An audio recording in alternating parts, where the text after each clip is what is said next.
No dobrze, wszystkie próbki mam już przygotowane. Mam też płyn Heliga i próbnik.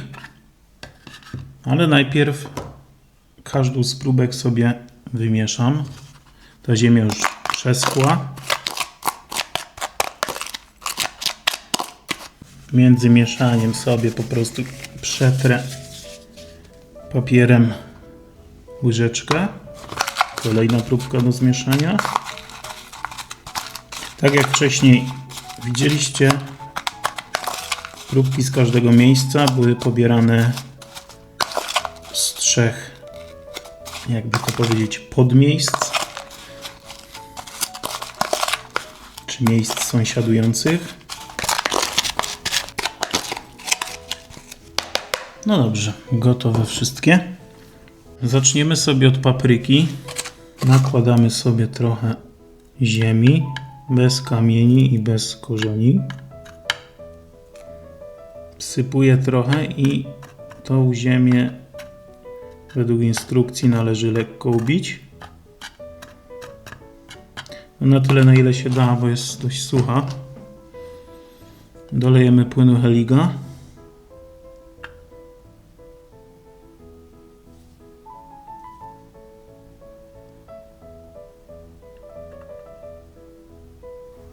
Trochę tym poruszam.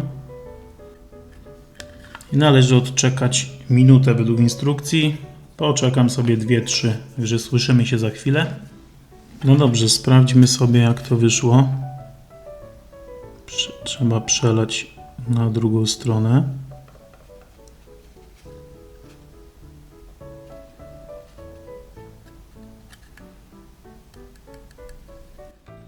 No i jest całkiem zielone.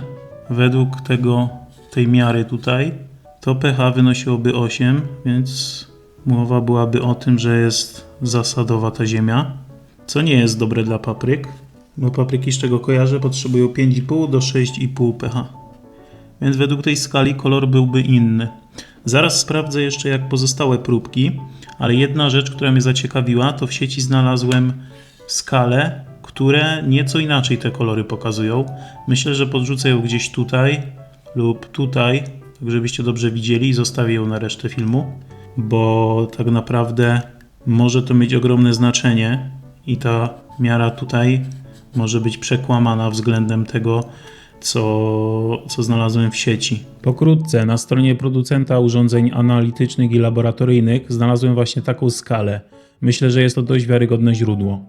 Po lewej stronie widzicie dokładnie to samo opakowanie, z jakim ja kupiłem mój płyn Heliga i miarkę, ale spójrzcie na miarkę, te kolory są już inne niż to, co trzymam w ręce. Po prawej stronie wrzucam jeszcze zdjęcie, które znalazłem w sieci, które również ma taką samą miarkę jak ta po lewej.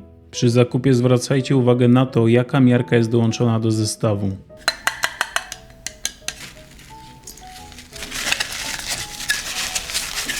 No cóż, wynik dla papryki zapiszę ciemny zielony. Coś, o czym jeszcze zapomniałem. Przy okazji sprawdzimy sobie kwasowość przygotowanej wody.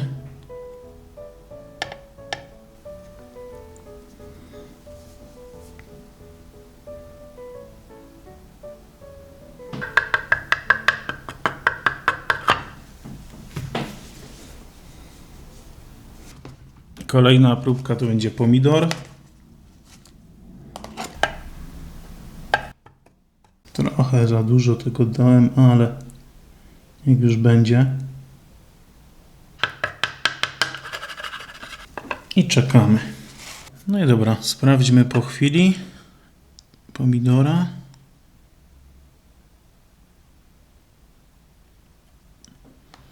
Równie zielony kolor jak wcześniej.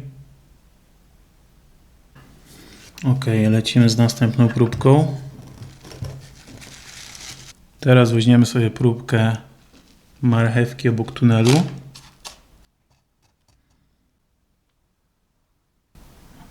I chwilę odczekamy. Podobnie ciemny zielony. Według tej skali to byłoby pH 8. Według skali, jaką dorzucam Wam tutaj gdzieś, albo tu, to powinno być to pH 7. No ciekawe. Teraz małe truskawki. Zaświeciłem światło, sprawdźmy co tu wychodzi. No praktycznie to samo, również zielone. I co? Ta kora sosnowa, która tam jest wysypana, nie miałaby w ogóle znaczenia? Sprawdźmy sobie teraz dla odmiany ocet. Mam pod ręką ocet jabłkowy 6%.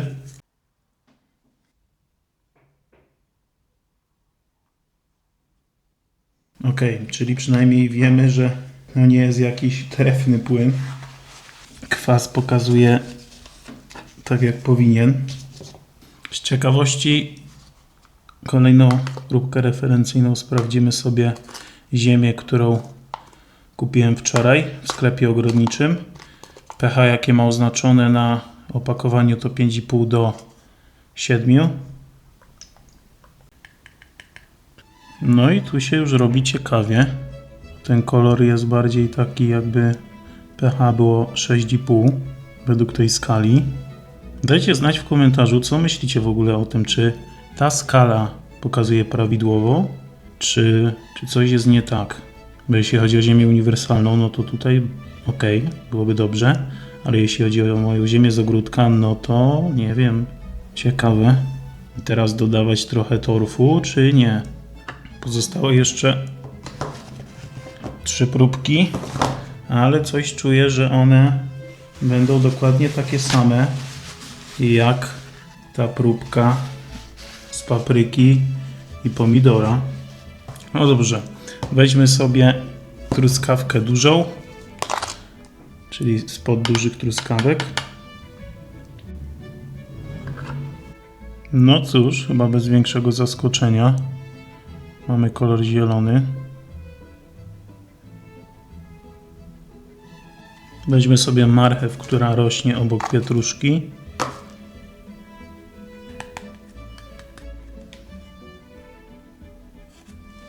Bez zaskoczenia.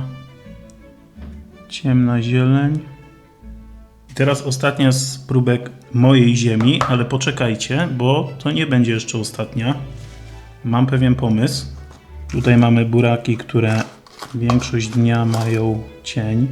No może nie większość, ale dużą jego część.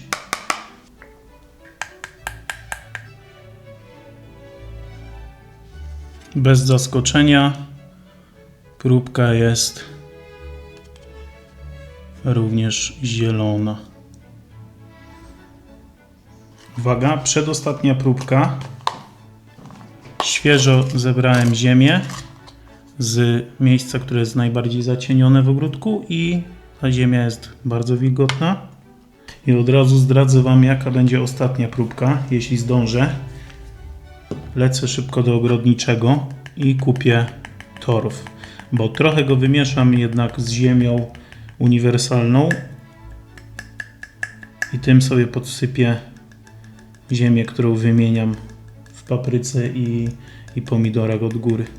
Myślę, że to będzie dobre rozwiązanie, biorąc pod uwagę to, że nawet jeśli ten miernik nie pokazuje dobrze, no to według tego, co kojarzę, te mierniki, które pokazują 7, powinny być zielone, więc jeśli odrobinę obniżę, to pH będzie dobrze dla pomidorów i papryki. Tu nie ma też co ukrywać. Taka ziemia wymieszana z torfem, którą ja sobie podsypię od góry, zanim w ogóle to zmieni to pH w okolicy i jeśli trochę zmieni, to niewiele wpłynie, ale myślę, że lekko pomoże. Są tam też problemy z przepuszczalnością tej wbitej gleby, więc głównie to o to chodziło. No i cóż, no rozwiązało się też to, czy na wilgotnej ziemi kolor będzie inny. No nie jest. To jest tak naprawdę próbka najbliższa odległościowo próbce ziemi z buraków. Z tym, że nieco bardziej wilgotna w ciągu dnia się tam utrzymuje. Nawet mocno bardziej wilgotna ziemia się tam utrzymuje w ciągu dnia. Nawet jeśli jest słonecznie. Dobra, lecę do sklepu, bo nie zdążę i zamknął. Zdążyłem, mam torf prosto ze sklepu. Według opakowania powinien mieć od 3,5 do 4,5. Jest trochę ciemno, poświecę telefonem. I teraz ciężko stwierdzić, bo według tego, co tutaj mamy, no to trochę trochę to bardziej pomarańczowe niż czerwone, więc wcale tak kwaśny ten torf nie jest. Chyba że według skali, którą dorzucam, jest inaczej, ale to już sprawdzę przy montażu. No cóż, ja sobie wymieszam torf z ziemią uniwersalną 50×50 i tym sobie podsypię pomidory i paprykę. Jeśli macie jakieś sugestie, pomysły czy rady, śmiało piszcie w komentarzach. Piona.